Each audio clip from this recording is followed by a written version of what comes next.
Good morning. तो आज की वीडियो में हम शेक्सपियर के प्ले के सोर्स कहाँ कहाँ से लिए गए हैं वो डिस्कस करेंगे। आपने नोटिस किया होगा एक या दो क्वेश्चन सोर्स से आ जाता है कि इस प्ले का सोर्स कहाँ से लिया गया है। ओके, तो स्टार्ट करते हैं। ऑल्स वेल दैट एंड्स वेल, इसका सोर्स कहाँ से लिया गया है? इसका सोर्स लिया गया है ओकेसियोस डी कैमरन से। Okay, it has a close affinity to measure for measure, जिसको क्लासीफाई किया गया है कैटेगरी में किसकी? ऑल्स वेल एंड्स वेल को प्रॉब्लम प्ले की कैटेगरी में रखा गया है। ओके, और आपको पता होगा बैट्रिक सीन भी आता है इसी प्ले में, all's well that ends well में। Okay, next, as you like it. As you like it का सोर्स क्या है? जो उसका मेन सोर्स है एज यू लाइक इट का, वो तो है थॉमस लॉज रोजालिन। ओके, लेकिन कुछ ने सजेस्ट किया है कि इसके दो सोर्स और हैं, माइकल ड्राइटन का पोली ओल्वियन और रॉबर्ट ग्रीन का the history of Orlando Furioso. Okay, और आपको पता होगा इस एज यू लाइक इट एक पेस्टरल रोमांस है, याद रखेंगे। Okay, next, comedy of error. इसका सोर्स क्या है? जो मिनाकमी था एक प्ले प्रोटस का, तो प्रोटस के मिनाकमी से लिया गया है कॉमेडी ऑफ एरर्स का सोर्स। ओके, आपको पता होगा जो कॉमेडी ऑफ एरर है वो शेक्सपियर का शॉर्टेस्ट प्ले है और it is a farcical comedy. और कॉमेडी ऑफ एरर्स और टेम्पेस्ट ऐसे दो प्ले हैं केवल जिन्होंने क्या किया है, क्लासिकल यूनिटी को फॉलो किया है। क्लासिकल यूनिटी मतलब unity of time, place and action. Okay, next, love's स्लेवर लॉस्ट। लव स्लेवर लॉस्ट का सोर्स कहाँ से है? इसका कोई मतलब ऑब्वियस सोर्स तो नहीं है, लेकिन कुछ इन्फ्लुएंस दिखाई देता है हमें जॉन लिली का लव स्लेवर लॉस्ट पे। और इसकी अगर हम देखें तो कुछ सिमिलरिटी मतलब बहुत कम रॉबर्ट विल्सन की द कॉपलर्स प्रोफेसी से भी ली गई है। कुछ सिमिलरिटी है, मतलब कुछ थोड़ा बहुत रेफरेंस रॉबर्ट विल्सन के कॉबलर प्रोफेसी से भी लिया गया है, याद रखेंगे ये पॉइंट भी। ओके, और ये पब्लिश हुआ था इन क्वार्टरों इन 1598 में, और ये लिखा गया था it was written for a performance at the inns of court before Queen Elizabeth. Okay, next, measure for measure. Measure for measure का सोर्स कहाँ से लिया गया है? मेजर फॉर मेजर का सोर्स लिया गया है Whetstone's play Promos and Cassandra से, जो बेस था किस पे बेस था? सिंथियोस हैकेटोमिथी हैकेटोमिथी के स्टोरी पे बेस्ड था। ओके, और मेजर फॉर मेजर एक ट्रेजिक कॉमेडी है, आपको पता होगा, लेकिन इसको कैटेगराइज किया गया है इसको प्रॉब्लम प्ले में भी। और इसमें आपको पता है एक मतलब बैड ट्रिक वाला सीन आता है और एक हेड ट्रिक वाला सीन आता है। और आपको एक पॉइंट और याद रखना है कि जो मेजर फॉर मेजर का टाइटल है वो बाइबल से लिया गया है। Okay, next, the merry wives of Windsor. इसका सोर्स कहाँ से लिया गया है? इस प्ले के कुछ एलिमेंट्स तो अडेप्ट किए गए हैं इल पैकरोन का जो कलेक्शन था, इल पैकरोन जो कलेक्शन था स्टोरीज का, किसके द्वारा? सर जियोवानी फ्योरेंटिनो के द्वारा। ओके, फ्योरेंटिनो के द्वारा जो कलेक्शन था स्टोरी का वहाँ से लिया गया है। और ये क्या थी? एक रोमांटिक कॉमेडी थी, merry wives of Windsor, print की गई थी बैट क्वार्टो में 1602 में। और इट वाज रिटन, यह लिखा गया था, आपको पता होगा मैंने शायद ये वाला पॉइंट पहले भी बताया है, ये रिक्वेस्ट पे लिखा गया था किसकी? एलिजाबेथ फर्स्ट की। वो देखना चाहती थी फुल स्टॉप इन लव, वो फुल स्टॉप को प्यार में देखना चाहती थी। और ये प्ले ओनली इन 2 वीक्स, मतलब काफ़ी कम समय में लिखा गया, 2 सप्ताह में ही लिख दिया था। और इस शेक्सपियर का केवल ऐसा प्ले है जिसमें डील करते हुए दिखाया है किसको? मिडिल क्लास लाइफ को, middle class life of the period. अगर ये क्वेश्चन आता है कि middle class life of the period किस प्ले में शो हुआ है, किस प्ले में दिखाया गया है, तो आप ये भी याद रखेंगे कि ये मैरी वाइफ्स ऑफ विंडसर में दिखाया गया है। Okay, next, the merchant of Venice. Merchant of Venice का सोर्स कहाँ से है? इल पैकरोन, वही अभी आया था ऊपर, इसी का भी इससे लिया गया है, इल पैकरोन से और जियोवानी फ्रंटिनियो से लिया गया है इसका कलेक्शन जो था। और इसका दूसरे सोर्स की अगर हम बात करें तो मंडे का जियोलोटो और गेस्टा रोमानोरम से लिया गया है। ओके। और जो ये है मर्चेंट ऑफ वेनिस, इसमें अगर ये क्वेश्चन आता है कि इसमें मर्चेंट कौन है, तो इसमें मर्चेंट एंटोनियो है, साइलोक नहीं है, आपको याद रखना है। ओके। और जो साइलोक का करेक्टर है वो कहाँ से लिया गया है इसमें, मार्लो के जियो ऑफ माल्टा से लिया गया है। वो था ना मार्लो का वर्क द जियो ऑफ माल्टा, वहाँ से ही साइलोक का करेक्टर लिया गया है। ओके। ए मिथ समर नाइट ड्रीम, आपको पता है इसका कोई सिंगल सोर्स आप नहीं कह सकते, लेकिन कुछ इसका जो मतलब रेफरेंस है वो तो स्पेंसर के एपिथैलेमियन से लिया गया है, और कुछ रेफरेंस लिया गया है ओविड के ओब्रोन्स से, और कुछ हॉर्न ऑफ बोरेक्स, और कुछ एपुलियस के गोल्डन एस, और कुछ रेफरेंस लिया गया है चौसर के द नाइट्स टेल। ओके। मतलब इसका कोई सिंगल मेजर सोर्स नहीं था, कुछ थोड़ा मतलब वहाँ से मैंने आपको बता दिया कहाँ कहाँ से लिया गया है। ओके। मिडसमर नाइट ड्रीम के बारे में बात करेंगे। एक कॉमेडी थी जिसमें क्या पोर्ट्रे होता है, वो इवेंट दिखाते हैं किसकी सराउंडिंग होती है। शुरू में आपने देखा होगा marriage of Duke of Athens. Duke of Athens कौन था, थीसस और हिप्पोलिटा, उनकी शादी का सीन दिखाते हैं। और ये आपको पता है सेकंड शॉर्टेस्ट प्ले है, और प्ले जो है लिरिकल है टोन में, और इसमें जो है मास्क लाइक क्वालिटी है, याद रखना है आपको। Okay. Next much ado about nothing, ये क्या है, एक रोमांटिक कॉमेडी है। ओके। इसका जो चीफ सोर्स है वो लिया गया है वेंडोला से, और वेंडोला ने जो एक नॉवला लिखा था, और इसका एक एपिसोड लिया गया है एरिस्टो के ओरलैंडो फ्यूरोसो से। ओके, याद रखेंगे। और आपको पता है इसमें एक बहुत ही फेमस मतलब एक करेक्टर आ सकता है डॉगबेरी, आपको पता होगा, मैंने बताया है ऑलरेडी ये। तो इसमें जो जो करेक्टर लिया गया था डॉगबेरी, वो कहाँ से लिया गया था, वो उसी का प्रिकर्सर था, सिरडॉन का था ना वो मिसिस मेलाप्रोप, जिनमें क्या होती है आदत, मेलाप्रोप में भी और डॉगबेरी में भी क्या होती है, वर्ड्स को मिसअप्लाई मतलब करना, वहीं से ये शब्द बने थे ना, डॉगबेरिज्म और मेलाप्रोपिज्म। ये एक हैबिट होती है इनमें, वो क्या करते हैं जो साउंड में सिमिलर होते हैं ना, उनको क्या करते हैं मिसअप्लाई करते हैं शब्दों को। Okay. The taming of the श्रू, टेमिंग ऑफ द श्रू का कोई मेजर सोर्स नहीं है, लेकिन जो इसका पार्ट है वो बेस्ड है किस पे, गैस्काइंस सपोज पे बेस्ड है इसका कुछ मतलब पार्ट। ओके। इस प्ले में क्या किया गया, इस प्ले में जो मैरिज है वो उसको डिस्प्ले किया गया है as an economic institution. Okay. Twelfth night, इसका सबटाइटल आपको पता होगा व्हाट यू विल है। अच्छा, अगर ये आ जाए कि व्हाट यू विल सबटाइटल किसने दिया है, तो वो दिया है जॉन मास्टन ने। Okay, JOHN, John, MARSTON। Okay, इसका सोर्स कहाँ से लिया गया है, इसका सोर्स है अपोलोनी जो हिस्ट्री ऑफ अपोलोनियस और शिला, किसके द्वारा थी, बार्नेब रिच। ओके। और बार्नेब रिच और उनका जो फेयरवेल था किसके लिए, मिलिट्री प्रोफेशन के लिए, यहाँ से इसके सोर्स लिए गए हैं ट्वेल्थ नाइट के। ओके। और ट्वेल्थ नाइट के बारे में क्या बताएंगे आपको, जो इसका नेम है ना ट्वेल्थ नाइट, वो एक फेस्टिवल के नेम पे है, याद रखना है आपको, जिसमें मतलब कुछ क्रिश्चियनिटी मार्क किया गया था, और जो कमिंग थी ना एपिफैनी की, और इसमें कंक्लूडिंग जो 12 डेज थे क्रिसमस के, उसके बेस पे इसका नाम रखा गया था उसके सेलिब्रेशन में। और इसमें क्या करते हैं मालवोलियो के थ्रू, आपको पता होगा ट्वेल्थ नाइट में बहुत फेमस करेक्टर है मालवोलियो। मालवोलियो ने क्या किया है, मालवोलियो के थ्रू शेक्सपियर ने क्रिटिसाइज किया है किसको, प्यूरिटन्स को।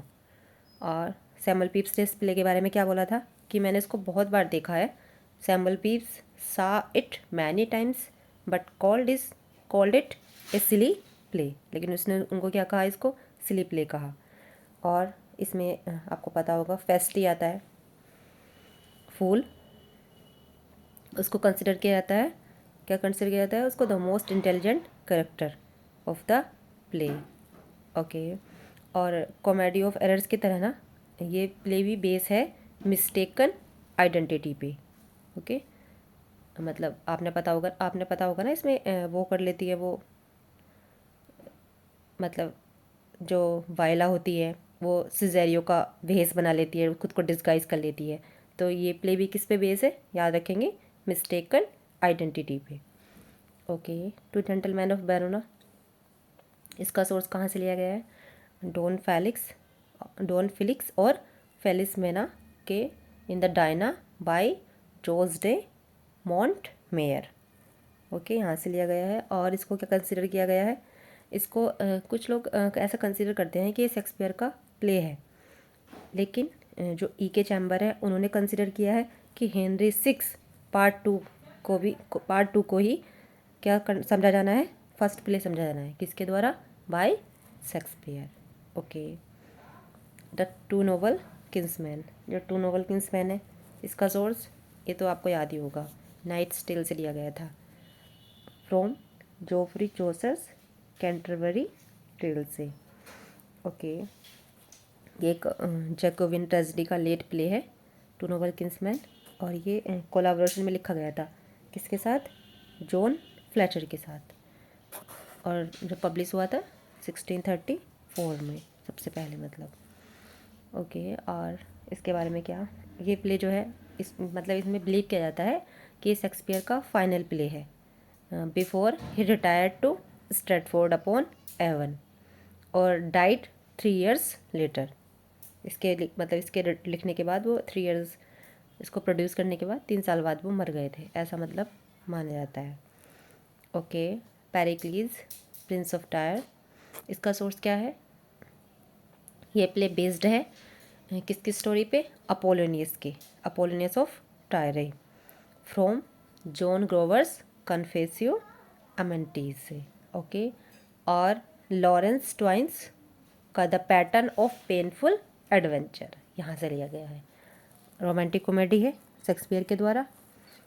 इसकी ऑथरशिप के बारे में कुछ डाउट रहता है, आपको पता होगा, इसलिए इसको इंक्लूड नहीं किया गया था फर्स्ट वॉल्यूम में, पेरिक्लीज को 1623 में जो फर्स्ट वॉल्यूम आया था शेक्सपियर का, उसमें इसको इंक्लूड नहीं किया गया था, फिर इसको इंक्लूड किया गया था।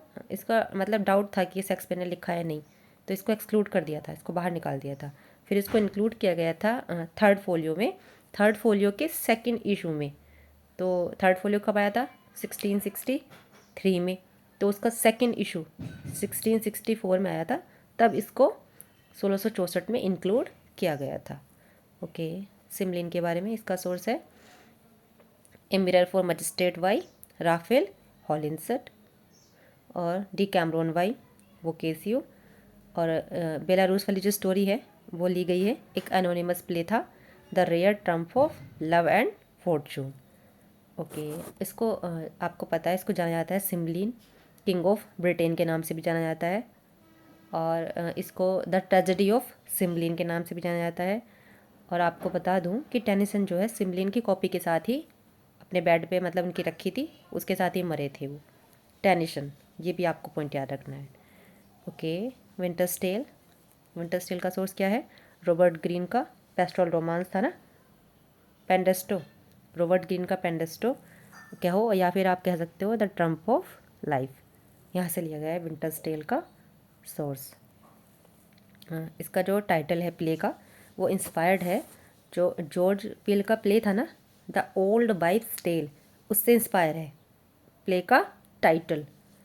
ओके। और इसमें आपको पता होगा विंटर्स टेल में टाइम नाम का कोरस आया था एक्ट 4 सीन फर्स्ट में, उसमें 16 ईयर का गैप दिखाया था। ओके। नेक्स्ट, द टेम्पेस्ट का सोर्स क्या है, गोल्डिंग का ओविड, और फ्लोरियो मोंटेन ने इसमें कंट्रीब्यूट किया था प्ले की डिटेल्स में। और ये प्ले इन्फ्लुएंस था किसके द्वारा, इरेस्मस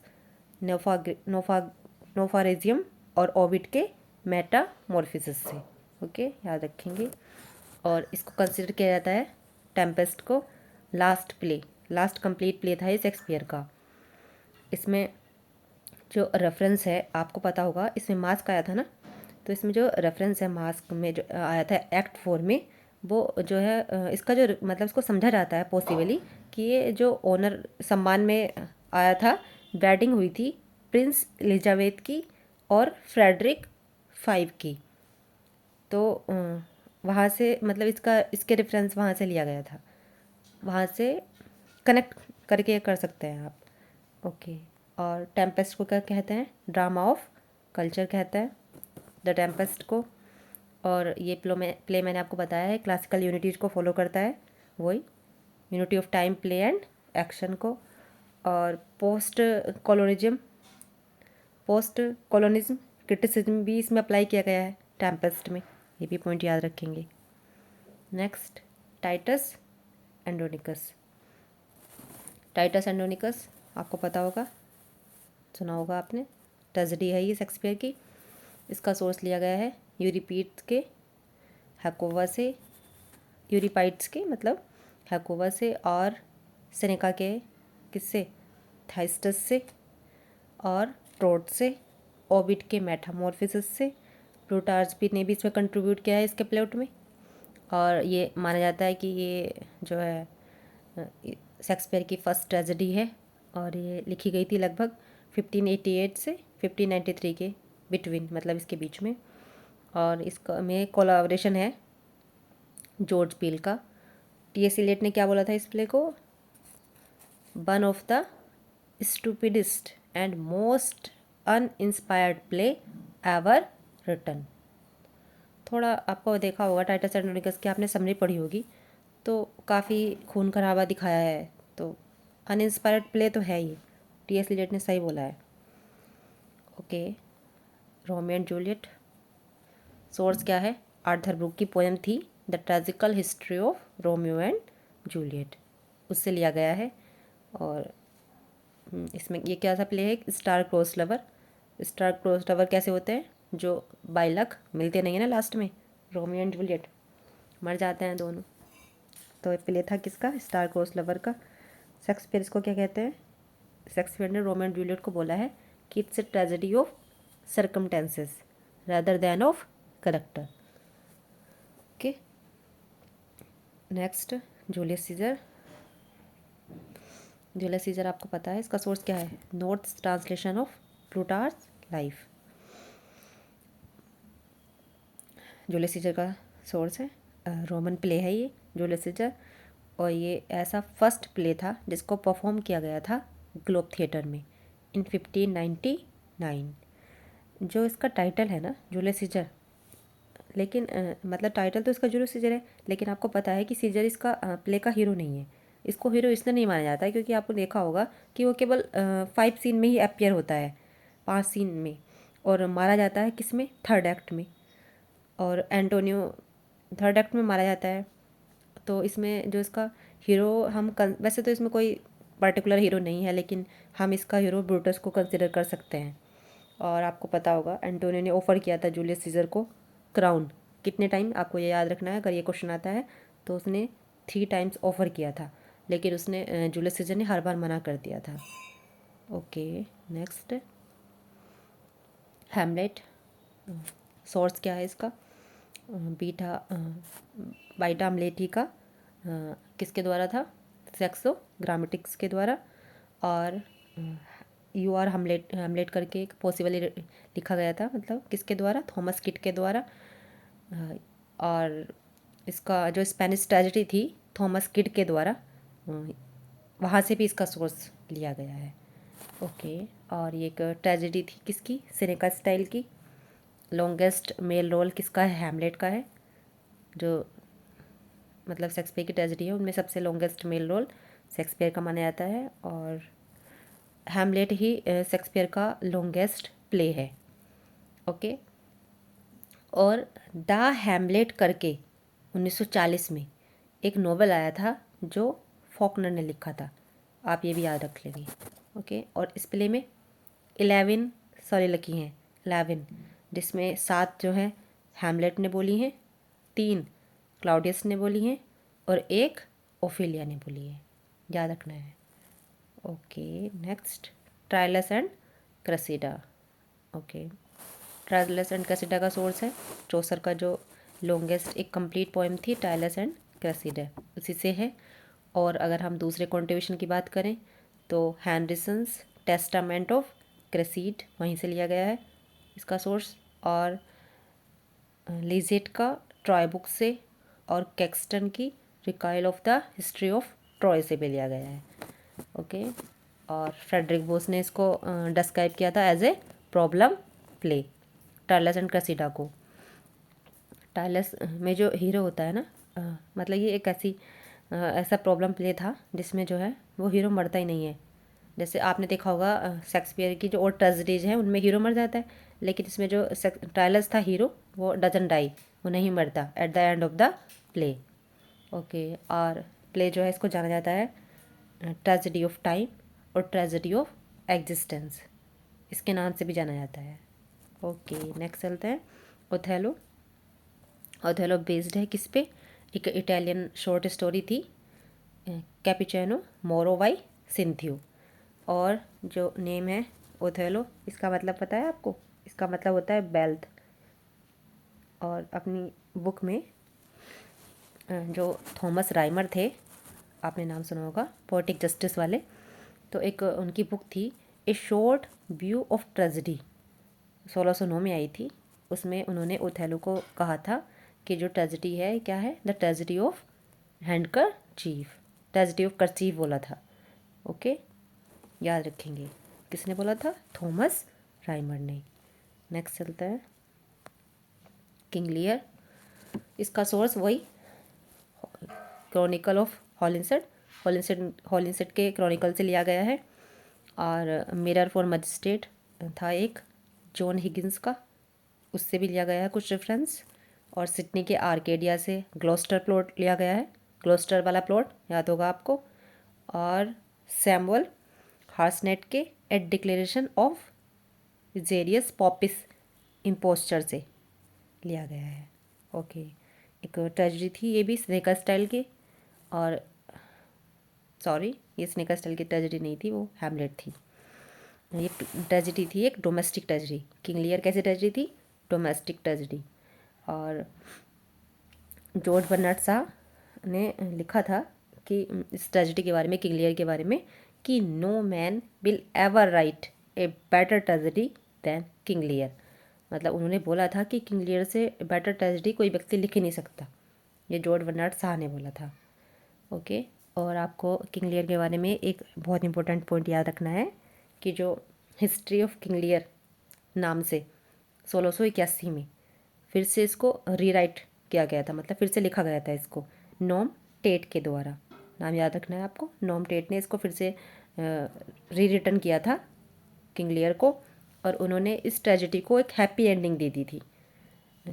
मतलब जैसे उसमें कॉर्डेलिया मर जाती है ना, तो उसमें जो होता है वो ट्रेजेडी होती है, कॉर्डेलिया को मारते हैं तो हम सब मतलब वो फील करते हैं ना हार्ट ब्रेकन। तो इसमें क्या किया था, उन्होंने हैप्पी एंडिंग दे दी थी नॉम टेट ने, और इसमें जो फूल है उसको ओमिट कर दिया था। ओके, फूल को हटा दिया था, इसमें से फूल का नहीं दिखाया था करेक्टर। ये केवल ऐसी ट्रेजेडी है किंग लियर जिसमें फूल आया है, बाकी किसी भी ट्रेजेडी में शेक्सपियर के फूल नहीं आया, बस किंग लियर में आया था। ओके, मैकबेथ, मैकबेथ को पढ़ते हैं। मैकबेथ का सोर्स वही क्या है, हॉलिंसेट क्रॉनिकल्स, हॉलिंसेट के क्रॉनिकल से लिया गया है। और कुछ जो मटेरियल है इसका कहाँ से लिया गया है, थॉमस मिडलटन का प्ले था द विच, और ये शेक्सपियर की शॉर्टेस्ट ट्रेजेडी है।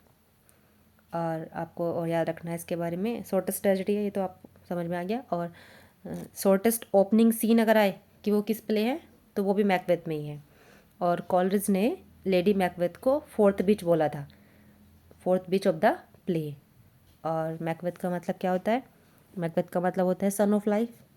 थोड़ा आयरनिकल टाइटल है ये, क्योंकि वो मर जाता है मैकबेथ बाद में, और मैकबेथ का मतलब होता है सन ऑफ लाइफ।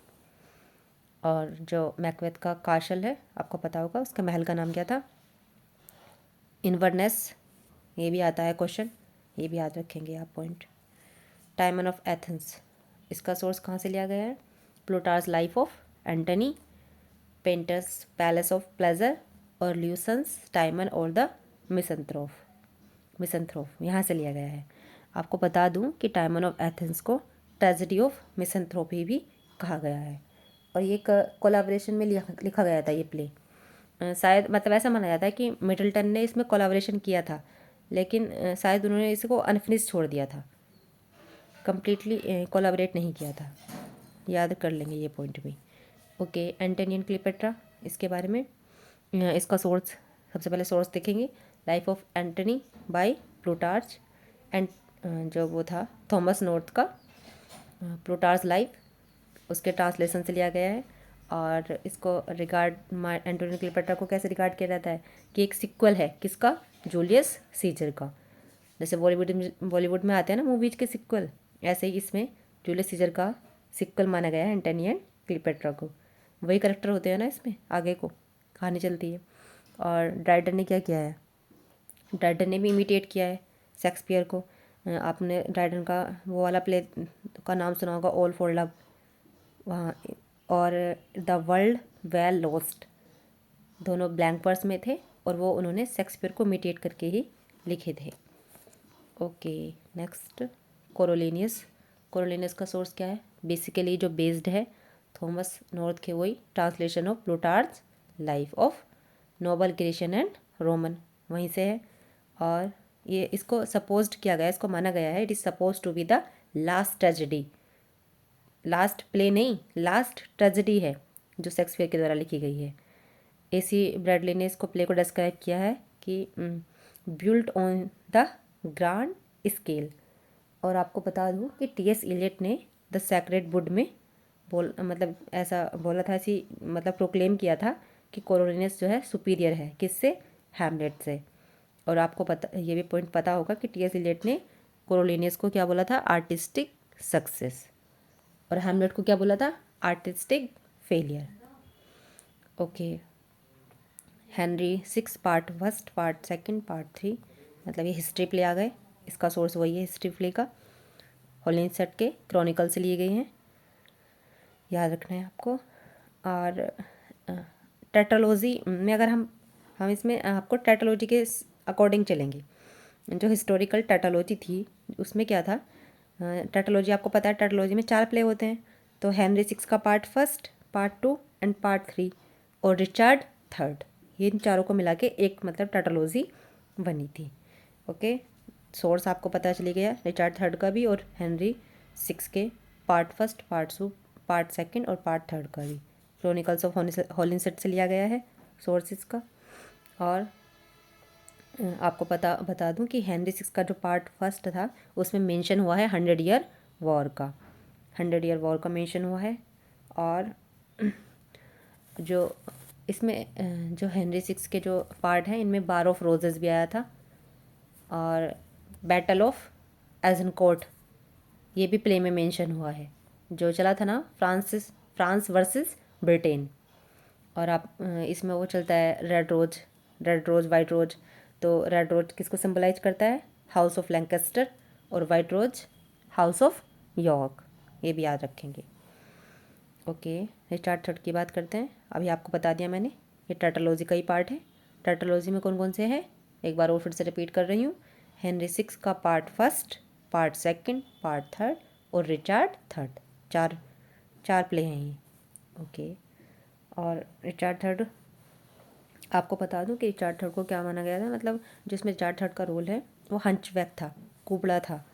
और रिचर्ड 3 है ना, इसको लॉन्गेस्ट प्ले माना गया है फर्स्ट फोलियो का, क्योंकि जो फोलियो का वर्जन है ना उसके हिसाब से हैमलेट भी छोटा है, हैमलेट शॉर्टर है। लेकिन वैसे ओवरऑल अगर बात करेंगे तो हैमलेट क्या है? लॉन्गेस्ट प्ले है, ये तो बता ही चुकी हूँ मैं। ओके, किंग हेनरी 4 पार्ट 1 और पार्ट 2 आए थे। और जो सेकंड टेट्रालॉजी में आएंगे, एक तो किंग हेनरी का पार्ट 1 और पार्ट 2, रिचर्ड 2 और हेनरी 5, ये 4 प्ले आएंगे सेकंड टेट्रालॉजी में। ओके, और इसका सोर्स वही क्रॉनिकल्स ऑफ हॉलिंसेट और डेनियल्स की जो हिस्टोरिकल पोएम थी द सिविल वार, वहाँ से लिया गया है। और आपको पता होगा फॉलस्टॉप आया है हेनरी फोर्थ के पार्ट फर्स्ट और पार्ट सेकंड में, बताया था आपको। 3 प्ले में आया है, मैं उसमें हेनरी फोर्थ के पार्ट फर्स्ट, पार्ट सेकंड में, और मैरी वाइफ्स ऑफ विंडसर में। ओके। और फालिस्टाफ का जो ओरिजिनल नेम था वो था सर जॉन ओल्ड काशल, लेकिन जो रिलेटिव्स थे ना ओरिजिनल के, तो उन्होंने बेगुस्सा हो गए, तो शेक्सपियर ने नाम चेंज करके क्या रखा था, सर जॉन फालिस्टाफ, याद रखना है आपको। और किंग हेनरी जो है इसमें इनकी लॉन्गेस्ट स्पीच होती है हेनरी फोर्थ पार्ट 1 में, ये भी याद रखेंगे। और रिचर्ड सेकंड के बारे में बात करते हैं। रिचर्ड सेकंड बता ही दिया मैंने आपको, सेकंड टाइटोलॉजी का है, और इसका सोर्स वही राफेल हॉलिंसेड क्रॉनिकल्स है, और एक नरेटिव पोएम सैमुअल डेनियल की the civil war. Okay.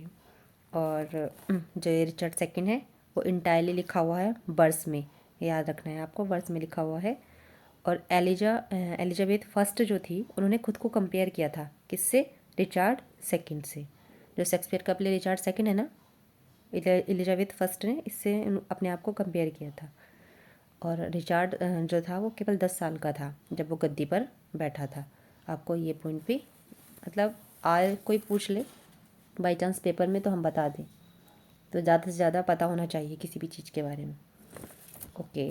Next king Henry fifth, यही था सेकंड टाइटोलॉजी का फाइनल पार्ट। राफेल हैलेंसेट के क्रॉनिकल्स इसका सोर्स है। और ये क्या करता है, ये फोकस करता है जो इवेंट होते हैं ना, it focus on events immediately before and after the battle of एजन court.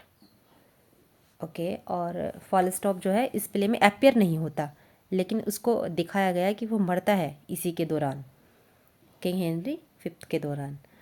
और किंग हेनरी फिफ्थ के बारे में एक बहुत पॉपुलर मतलब मैंने बताया ऑलरेडी, नेशनल एंथम इन 5 एक्ट इसमें है। और किंग जॉन 1594, इसका सोर्स क्या है, एक एनोनिमस हिस्ट्री प्ले था the troublesome rain of king John, इससे इसका सोर्स माना जाता है।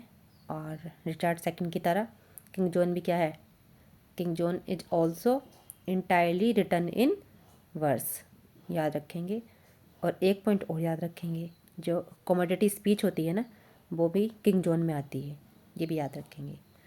और हेनरी एट्थ 1613 में आया था, हॉलिंसेड क्रॉनिकल्स और फॉक्स बुक ऑफ मार्टर्स, ये इसके सोर्स है। हिस्ट्री प्ले है हेनरी एट्थ, जो इसमें जो कोथर्ड था किसके साथ था, जॉन फ्लेचर के साथ था। और हेनरी एट्थ की लाइफ पे बेस्ड था ये, जो हेनरी एट्थ थे इंग्लैंड के। इसका जो एक टाइटल है, एक और है इसका title, alternative title all is true, Henry eighth का। और जून 1613 में जब परफॉर्म किया जा रहा था ग्लोब थिएटर में आग लग गई थी, ग्लोब थिएटर में जब ये परफॉर्म किया जा रहा था ना तो आग लग गई थी, तो ये अनफिनिश्ड वर्क माना जाता है शेक्सपियर का। हेनरी एट्थ को शेक्सपियर का अनफिनिश्ड वर्क माना गया है। ओके।